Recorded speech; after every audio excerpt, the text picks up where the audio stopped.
Hello, fitness business nerds. Welcome to another episode of the Business for Unicorns podcast. And today I'm very excited to have a very special guest who's never been on the podcast before, and we're fixing that today.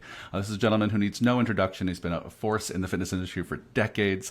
I'm so excited for this conversation. Welcome, Rick Mayo. Thank you, Michael. It's an honor to be here. How are you, my friend?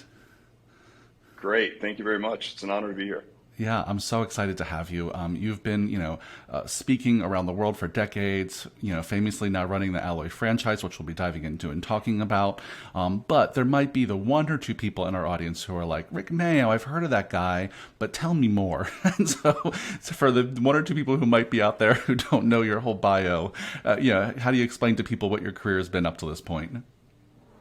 It's been lengthy. We'll start with that. We opened our original personal training facility in 1992, and then we ended up through some trial and error landing on a really interesting business model where we could train more than one person with one coach. Ended up in one of the highest revenue per square foot facilities in the country. That put us on the radar for speaking and consulting. And then as people wanted to purchase parts and pieces of what we were doing, that led to what became a licensing business about 15 years ago. So just think about a white labeled version of what we're doing, powering all types of different brands from CrossFit to Anytime Fitness, Gold's Gym, boutique fitness, everything in between. And then at the end of 2019, we decided, listen, instead of, powering all these other franchises, let's do our own franchise. And, and then it became, what are we going to do? There's a lot of fitness in franchising. So how are we going to differentiate ourselves? And we really had gone back to our roots, which was personal training, and then how we serviced it, made it, a scalable business model, more affordable for the consumer and a better business model for the owner. And that's what we brought to market. And so far, so good. Yeah, good for you. I mean, I imagine it was a little bit of tough luck timing, making the decision in 2019, and then the world's coming to an end for a little while. But I know you're still hitting the ground running. I've seen lots lots of movement, and so maybe just talk a little bit about the decision for you personally, because I kind of get the business case for franchising. That makes 100% sense to me. But it's also a lot of work for you personally, and a big lifestyle change to be running a franchise business instead of your own. And so can you just talk a little bit about from that decision from a personal perspective? I think so. I mean, listen, everyone likes to say, oh, there was no more runway left in whatever business we were. It's probably not true. I could have continued to grow licensing, but I think every entrepreneur, how do you sort of judge your success? And I think it's personal for everyone, but for us, it was, a couple things like, A, are we doing good in the world? And the answer is yes, in any of those different structures that we're in. And then secondly, what's the enterprise value? So will another entrepreneur be able to put a value on essentially your life's work? And in a licensing model, while it cash flows well and it's a great business, there's not as much enterprise value as there is in a franchise. So that was part of it, and that's sort of the business metrics that you probably touched on. And then also I really liked the vehicle. I thought, from our licensing model, which we could deploy a lot of the same assets, but we didn't have much control. You could see some situations where you're like, wow, if I could just tell this person exactly what to do and hold them accountable to those things, they would be much more successful. So I liked the vehicle for the success of the either licensee or now franchisee. I think it's a better vehicle for success. And I like collaborative partnerships. I think there's, obviously the sum of the parts are greater than the sum is greater than individual parts.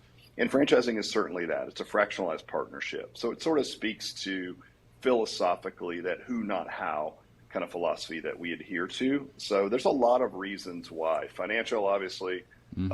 Philosophically, can we help more people? Yes.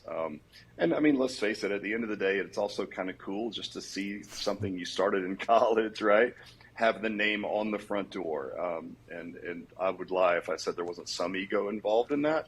That's not certainly even in the top 10 reasons why, but it is kind of cool to say, wow, look at that. There's a place that I started in college now with a name on the front door that's in Utah or Montana or New York or wherever that is. Yeah, I mean that's super cool. I mean, who wouldn't be stoked about that? So yeah, of course. And I think you have to have a little bit of a healthy ego to be an entrepreneur, right? In some ways, it's Yes. you gotta. It's kind of part of the ingredients you need in the recipe often. Well, I want to get back to talking about the who part and the partnerships and and the people you're surrounding yourself with at Alloy for sure. But I want to start with just kind of the scalability, because I feel like creating a franchise is kind of the ultimate task in creating scalable systems. And so I was going to talk just about, what are some of the systems you thought was kind of most important to scale, and what are some of the lessons you've took away from that process? Yeah, I think operationally is where people suffer. I think you can Yeah. go out and, as you know, I think you guys run your business for Unicorns coaching group, and it's always about lead production, right? That's what you Hmm. hear a lot of. And then you're looking at maybe from crop duster height at someone's business where you're not as emotionally involved, and you're like, well, you really have a retention and operational problem, but it's not fun to talk about. It's hard to sell that to people because they just want warm bodies in their facility, right? Yep. And in some ways, you have to meet them where they are as a business, what you're offering. So for us, I thought those were the biggest deficiencies from seeing all of these. I mean, it's 2,500 clubs, Michael, from India to Tasmania and everything in between. So across the board, where were the deficiencies in most folks? And it was just operational efficiencies. And so those were the things that we were able to get the best in business, if you will, softwares, marketing techniques, induction process, literally the training, the customer retention strategies, literally in that chronological order, and then bolt them all together so that we could have a seamless customer experience from the first time someone ever saw any type of advertisement or the name Alloy until 3 years later, which, by the way, is our average stay for a customer in our brand. It's like, okay, from there to 3 years later, can we build a seamless process all the way through using technology, obviously, human connection, all the things, right? That's where folks were most efficient, is that complete customer experience from soup to nut, customer journey, maybe. And it was great to be able to bolt all that together, just have it in a sandbox, and someone comes on board, we're like, here you go, just run the play, right? Yeah, 100%. And all too often, I think a mistake I see a lot of gym operators make is they actually don't zoom out to the crop duster view to think about the client journey. They think about it with a microscope each step of the way. And with that kind of view, it's really hard to wrap your arms around the system that supports a journey that could be 3 years long on average. Right? That's a very different lens. So I think that makes a ton of sense. One of the systems that I find a lot of our Unicorn Society members, wind up struggling with, and I know a lot of listeners have asked us to talk about this a lot, is scaling systems around marketing and selling. And I know Alloy runs a very lean team, so it's not like it's not like you have a whole department dedicated to that in most franchises. And the same thing is true for most studios in this country. Is that they have a hard time wrapping around their arms around, with the limited time they have as a team, how much time gets spent on marketing and selling, and then what do you spend it doing? And so, you can just talk a little bit about what you've learned about marketing and selling systems when scaling up an Alloy franchise? Yeah, I think, and those are obviously closely related, but they are two separate skill sets, right? I mean, Yep. we often say, like, if you can just learn to sell in general, there are some guidelines and some actual techniques around selling that would allow you to sell automobiles, software, or personal training, right? They Yep. would all work, right? Once you can learn to sell, and then, by the way, as a skill set for anyone listening, it's an amazing skill set, because once you have that ability, then you can take it to any vertical that you want, right? And you can probably earn a pretty good living doing it. Yep. Then it's like, all right, well, then how do I create the leads to then sell to? That's the next step, and that's the marketing, and that's where they become interconnected, right? And so for us, we had the distinct advantage of working with 1,000,001 different companies, through our experience in the industry. And so instead of, one thing that makes us a little different as a franchise, instead of hiring in a marketing team, right, that would be on our team, that would just sort of work in a silo, is to, again, partner with the best vendor that we know, that we could then call out sort of an Alloy version of what they're doing, creative, everything, right? Split test, everything, so that when we bring on a franchisee, they don't have to do that. I mean, anyone listening that's on your end of the spectrum, that's an independent owner, everybody knows you engage with the new marketing agency, and here's the 900 things that you have to do, right? Go Yep. shoot a video of this. I need 2 short form videos. I need some pictures. I need this. I need that, right? And it's a lot of work, and then they test the ads, and then you're off and running. But imagine in the franchise world, what's great about it is, because we've already hammered all of those details out, you're able to just say, go. And, we often use that time to value quotient, which is like how quickly can you get someone from starting the thing to the thing, whatever it is. So imagine a world where in franchising, the difference is we already have all that stuff figured out. So you're a new franchisee, you turn on pre-sales, and day one, you've got 50 leads, and you're just like, whoa, and there's the software on the back end to support those leads and move them into the different sales pipelines. There's a scripted process. We can look at your text messages. We can listen to your phone calls and help coach you. So I think those are two things that are difficult to figure out, but I think a lot of it is just that time to value. There's so much effort on the front end to get the return that I think one of the advantages, again, of a franchise is like it's already done for you. It's already been tested.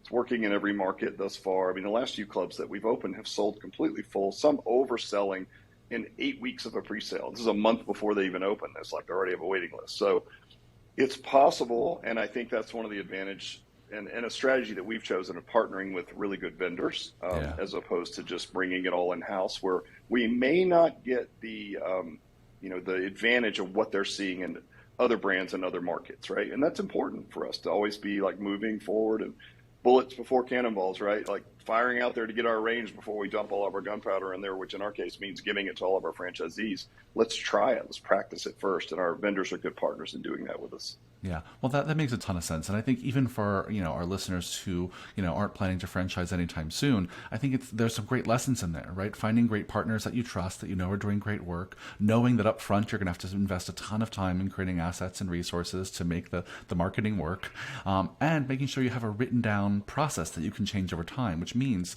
scripts of talking points that you follow, right? A customer journey that's well mapped out. So I think even in what you shared, there's value for all of our listeners.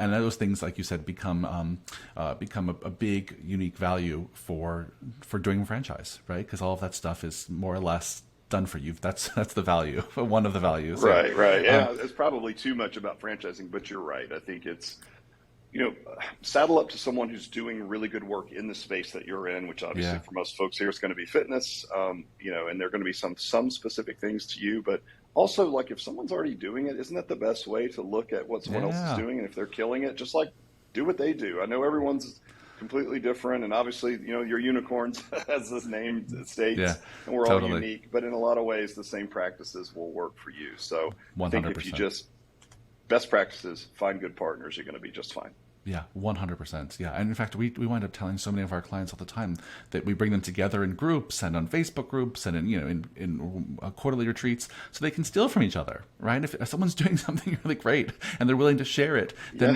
why figure it out yourself?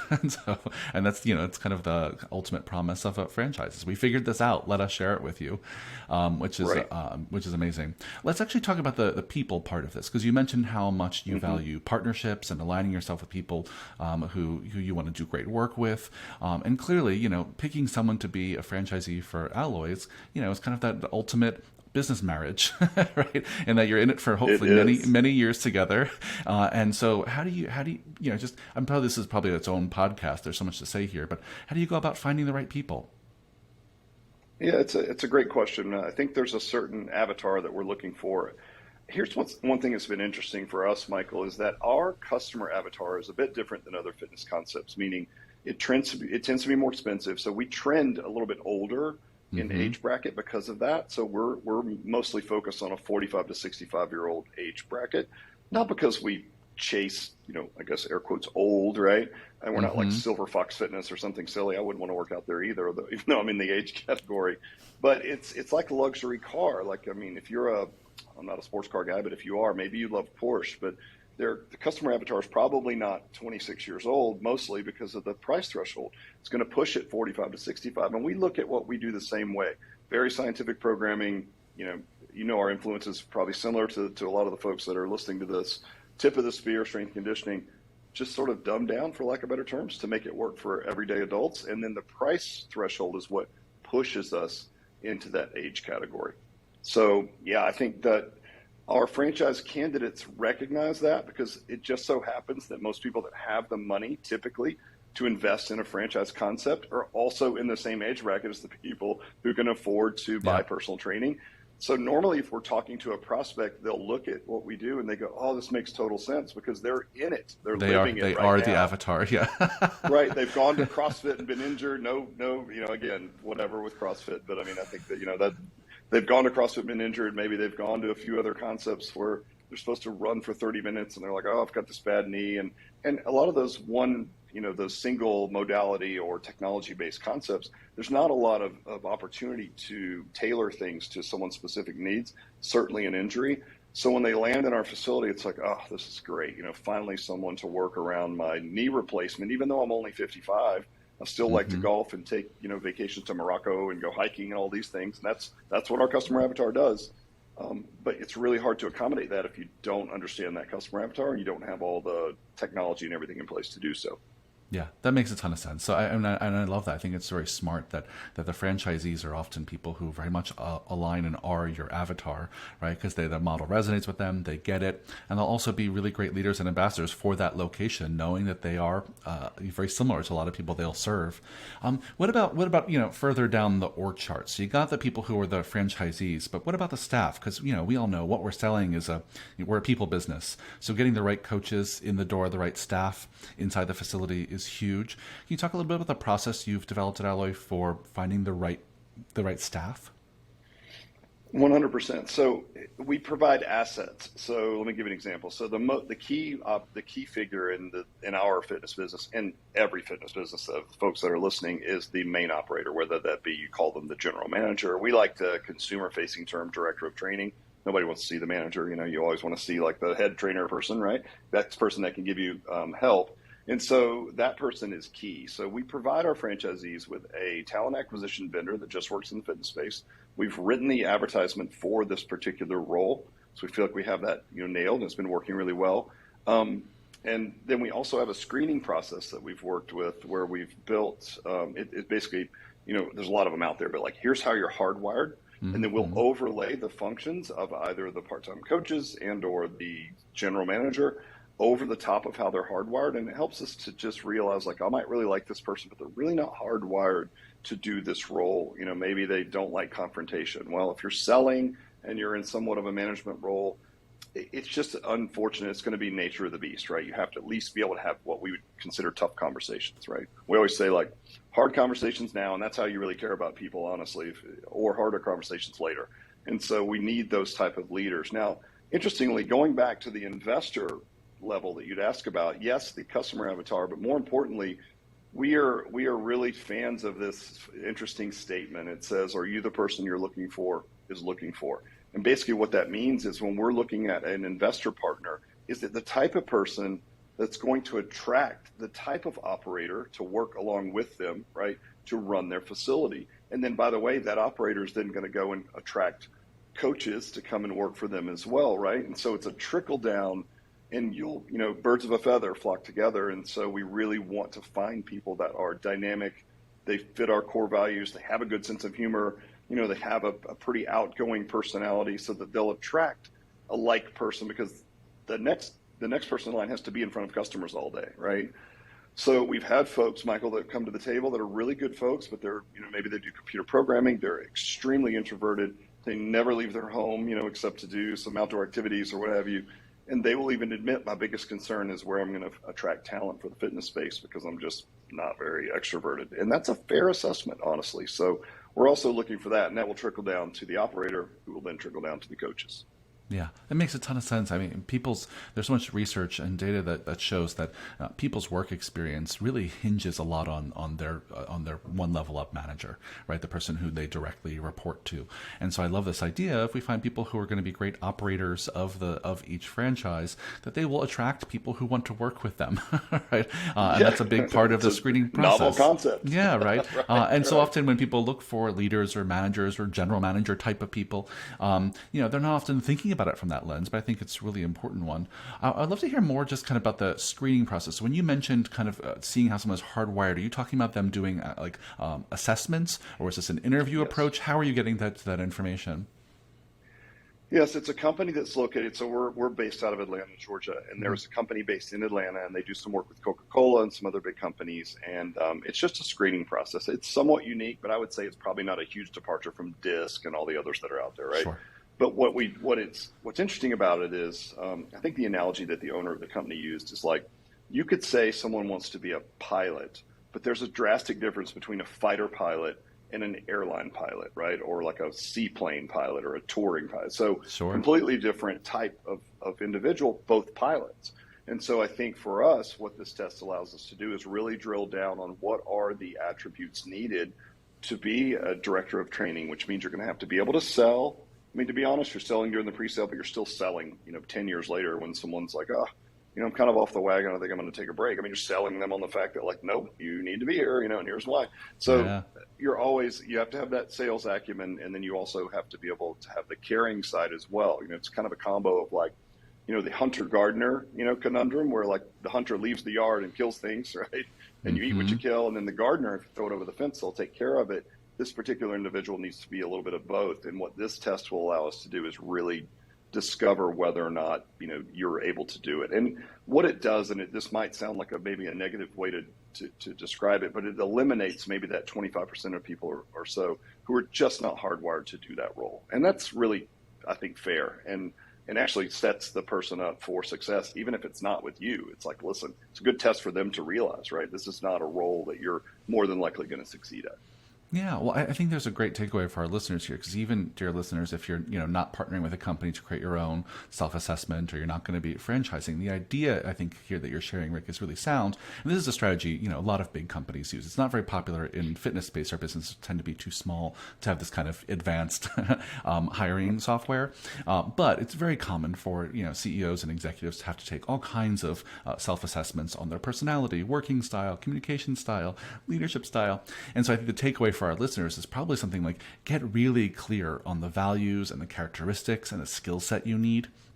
And if you can, put together your own little quiz, put together your own little self-assessment, put together your own way of asking questions that really gets to the core of what do you need from this person for them to be successful in this role. And I think it's so wise. I think more people should be hiring more slowly and putting people through more paces like this to make sure that they're a right fit. So I think that's a great example for our listeners, Rick. Yeah, thank you. I appreciate it. And it's probably a skill also, right? Like the more people you interview, the better you get, and you get better at the process over time. But I can't think of anything more valuable, because you mentioned it before, like the people are the business in a lot of ways. We're providing a service, and the way that we first hiring, and then the way that we treat and onboard and long-term communicate with our team is exactly going to end up, manifesting itself in the way that they work with your customers, right? Or their customers. So it's uber important, and we could probably spend hours. I know that you guys are great culture builders, so you have a lot of material on this, but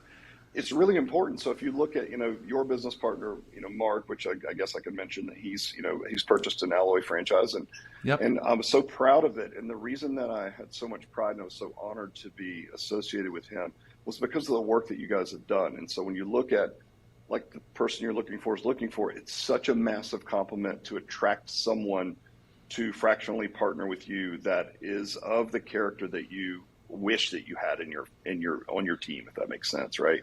And so I think if we can continue to do that and attract those type of people, they will, as you know, I mean, obviously you're his partner, you get it. You guys attract good operators, and then they attract, and it just all the way down to the customer. So it's not easy, but if you can nail it, you can move mountains. Yeah, 100%. I mean, when we talk about the hiring process with our clients, we just talk about that you're hiring for both character and competence. We need to be looking for and testing for both. And also often they just focus on the competence. They focus on coaches who have XYZ certs, who know how to do some coaching cues, which is all important. You need to be able to do that stuff. And you also have to have a character that actually embodies our values, embodies our culture. And oftentimes people miss searching for that as clearly in the hiring process. So I'm so glad you brought that up. I'm sure you coach your operators to your core values. Like, what are your core values, right? Yeah. And I think a lot of times you can just build your most important questions off of your core values. So one of ours is keep it simple. So we used to have 10, but in spirit of the keep it simple one, we've got it down to 5. But one of those 5, because it's so important to us, is humor with a little crazy. And so we like a little bit wacky, wonky, weird, right?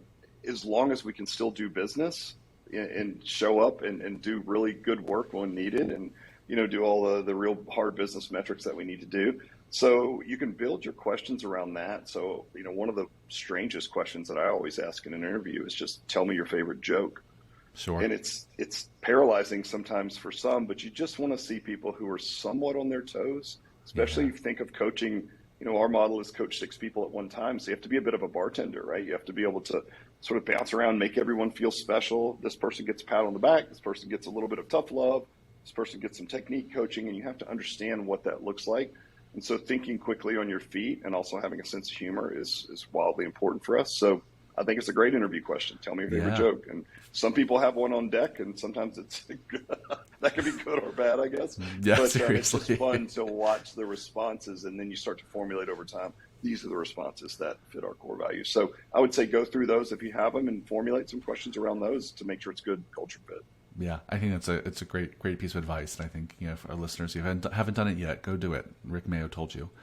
Also, I like the bartender analogy. I think it's a really great one, right? I mean, it makes a ton of sense. We often, bartenders are people who have a high degree of emotional intelligence, right? They're really good at meeting people where they're at, reading a room, knowing what people need. Well, you can see their face at the bar. This person's impatient, and they've been waiting, and it's exactly the same skill set. It really is. 100%. Well, I'm going to pivot to our last question. I think we have time for here, and this one I'm going to make a personal one, because this is one that people, when I have really successful people on the podcast, everyone wants to know some of their personal kind of hacks for how you run your life. And I don't really love the term hacks, but I'm just using the lingo the kids use these days. I'm a hack. You can say it. Yeah. So I think one of the things I would love to know from you, Rick, is that you're a man who likes to do lots of things. You got your hands in all kinds of cookie jars, and you have lots of opportunity in your life to do lots of things. So I'm really curious, how do you pick and choose what gets your time and attention these days? Yeah, and I think, geez, this is a great question. First time I've ever been asked, and I consider myself a podcaster. Yeah. I love to have these conversations, but that is a great question. I think it's difficult to focus, but I think in this day and age, with all of the distractions at play, if you can focus, it's a bit of a superpower. It really is. And so I think, when you look at, our career history, we always, like you said, we had hands in a lot of cookie jars. We had a coaching group as well. We had, I owned a fitness education company for a while. I owned brick and mortar gyms. We had licensing. We did consulting. I sat on boards for other franchises, right? And when we decided to go to franchising, I had to let all of that go. So in some ways, franchising was at the expense of my squirrel-brained entrepreneur. And you get a lot of fulfillment from that if you think like an entrepreneur. Yeah. So the massive amount of discipline, and I'm in my 50s now, so for me to continue to have to grow and to grow by forcing yourself to do less is obscenely difficult and uncomfortable. Yeah. But I think that's the key, right? So right now, it's not as much about juggling as it is about keeping the main thing, which is very, very difficult to do. I think I was at a seminar once, Michael, and it was CEO from Apple, right? And so we're all sitting there, and there's a chunk of Apple things on these round top tables. It's not much. I mean, you think about how big of a company Apple is. And he basically says, listen, we say no to more amazing ideas than you can possibly imagine to make the items on your table, the best they could possibly be. So, again, this is a very, very progressive company with a really interesting creative lens on it, who's basically saying, yeah, we say no to all kinds of ideas. And I think that's the hard part when your listeners are hearing this and they're thinking, yeah, but I could make a little money doing this and a little money doing that. But boy, if you've got the vehicle that has the most upside, right, for your business, then just stay focused on that. And I think, you might hear like you need 7 streams of revenue. It's like that typically happens after you do the thing really well, and then you sell the thing, and now you're more of an investor type. Then you can do a bunch of things because you're not operating in them. It doesn't mean add 7 line items of revenue if all of them are half-baked, right? Yes. And again, not saying that's the case, but be careful of that. Try to really stay focused on the main thing, which is very difficult to do. So, yeah, for me, that's been the biggest challenge, but also it's reaped the biggest reward for me as well. Yeah, I think it really well said, my friend. And it happens all the time. And I think even just this week, I can think of 2 or 3 conversations from our Business of Unicorns clients coming to me saying, I want to add this service. I want to add this service. Someone just asked me to partner on this. Someone asked me to do that. And all of them are distractions from the main thing. They're distractions from the core thing that still requires investment and time. And I think hearing from you in this podcast that your approach is now, even though it's been a tough decision, just do less things so you can do it better. Right? 100%. So, and I'm not going to lie, it's really uncomfortable. So for any entrepreneurs that are listening, like if you do focus on one thing and you find yourself like, it just feels off, right? It feels off center for me. That's absolutely normal. It's growth, right? Like the person you were to get your gym to $500,000 is probably not the person, maybe diametrically opposed to the habits you need to now develop to get your gym to $1 million, to do 5 gyms or whatever your aspirations are, right?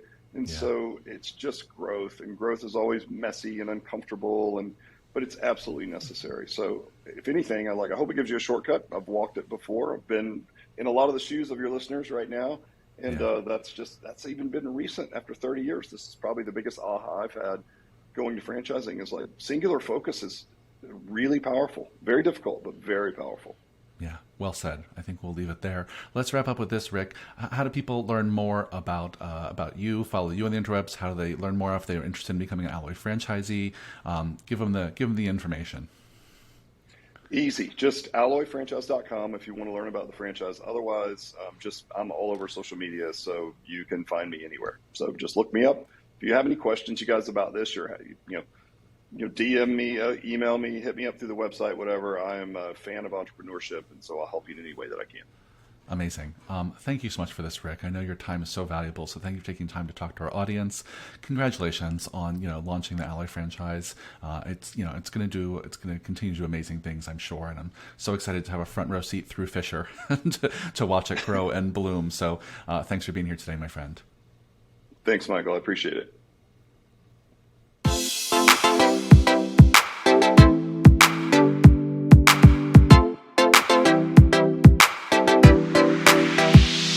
Hey there, Business of Unicorns podcast listeners. This is Mark, and I'm here to tell you about an awesome free resource on businessofunicorns.com. If you ever find yourself feeling frustrated with your training gym because you know that there are all sorts of things you could work on, but you're not really sure how to prioritize, you don't know what's the most important thing to work on, or what order you should be tackling your priorities, well, now is the time to go to businessofunicorns.com, click the button, and fill out our free self-assessment. With the Ultimate Training Gym Owner Report Card, you will gain immediate clarity on just where to be focusing your attention to create more positive impact on your community, to drive more revenue and take-home income, and to do it all with less stress and more peace of mind. So go to businessofunicorns.com, click the button, fill out that free self-assessment, and start building a business and life you love today.